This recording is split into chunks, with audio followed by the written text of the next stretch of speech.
సీతా కళ్యాణ వైభోగమే. ఇది త్యాగరాజ కీర్తన. పల్లవి. సీతా కళ్యాణ వైభోగమే, రామ కళ్యాణ వైభోగమే. చరణం 1. పవనజ స్తుతి పాత్ర పావన చరిత్ర, రవిసోమ వరనేత్ర రమణీయ గాత్ర.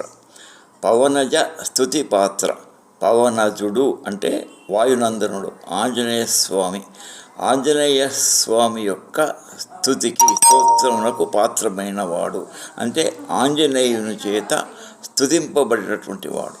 పావన చరిత్ర, పావనమైనటువంటి చరిత్ర గలవాడు. రవిసోమ వరనేత్ర రమణీయ గాత్ర. రవి సూర్యుడు, సోమ అంటే చంద్రుడు. ఈ సూర్యచంద్రులను నేత్రములుగా కలిగినటువంటి వాడు. రమణీయ గాత్ర, రమణీయమైనటువంటి శరీరము, నీలమేఘశ్యాముడు అయినటువంటి ఓ రాముడు అని అర్థము. 2వ చరణం. భక్తజన పరిపాల భరిత శరజాల, భుక్తి ముక్తిదలీల భూదేవపాల. భక్తజనులను పరిపాలించువాడు. శరజాలములు, శరపరంపర బాణములను మరింతగా ఎక్కువగా శరపరంపరలుగా కలిగినటువంటి వాడు. భుక్తి ముక్తిద లీల, లీలతో మనకు భుక్తిని ముక్తిని ఇచ్చేవాడు. భూదేవపాల, భూపాలకులను, భూమిని రక్షించేటటువంటి రాజులందరినీ పాలించేవాడు. 3వ చరణం. పామరాసుర భీమ పరిపూర్ణ కామ, శ్యామ జగదభిరామ సాకేతధామ. పామరాసుర భీమ, పామరులకు అసురులకు భీముని వంటివాడు. పరిపూర్ణ కామ, పరిపూర్ణమైనటువంటి కోరికలను కలవాడు అంటే అతని కోరికలన్నీ తీరినటువంటి వాడు అని ఒక అర్థము, లేక మన కోరికలన్నింటినీ పరిపూర్ణముగా తీర్చేవాడు అని కూడా అర్థము చెప్పుకోవచ్చును. శ్యామ జగదభిరామ సాకేతధామ. శ్యామ జగదభిరామ, శ్యామ నీలమేఘ శ్యాముడు, జగదభిరాముడు జగత్తుకంతా అభిరాముడు. సాకేతధామ, సాకేతపురం నందు ఉండువాడు. 4వ చరణం. సర్వలోకాధార సమరైక ధీర, గర్వమానస దూర కనక నగ ధీర. సర్వలోకాధార, సర్వలోకమునకు ఆధారమైనటువంటి వాడు. సమరైక ధీర, సమరము సంగ్రామము యుద్ధములో ఏకైక వీరుడుగా నిలిచేవాడు. గర్వమానస దూర, మనస్సులో ఉన్నటువంటి మొత్తం గర్వమునంతా కూడా దూరము చేయువాడు, నశింపజేయువాడు. గర్వ మానస దూర కనక నగ ధీర, మేరు నగ వంటి ధీరత్వము కలవాడు. 4వ చరణం. 5వ చరణం నిగమాగమ విహార నిరుపమ శరీర, నగధరాఘ విదార నతలోకాధార.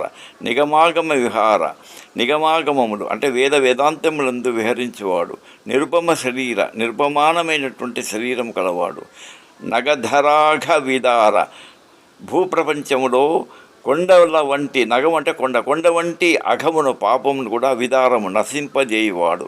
నతలోకాధార, వినమ్రుదులైనటువంటి లోకమునకు ఆధారభూతమైనటువంటి వాడు.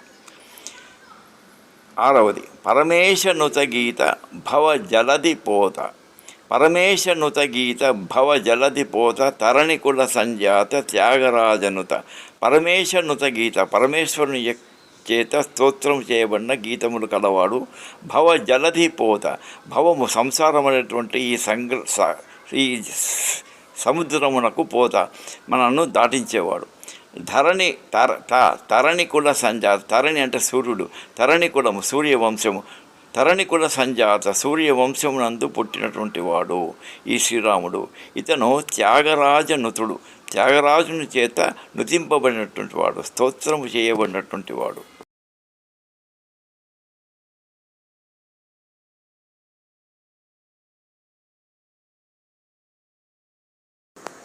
5వ చరణం చూడండి.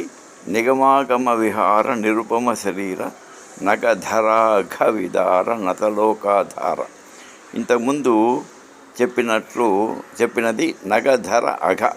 ధర అంటే భూప్రపంచంలో, నగ కొండ వంటి, అఘ పాపమును, విదార నశింపజేయువాడు అని అర్థం చెప్పబడింది. కానీ నాకు ఇలాగా చెప్పాలనిపించింది. నగధరాఘ విదార నతలోకాధార. నగధర ప్లస్ అఘ, నగధరాఘ విదార. నగధర కొండను ధరించినవాడు, తాబేలుగా నగ మందరగిరిని శ్రీకృష్ణావతారంలో గోవర్ధనగిరిని మోసినవాడు.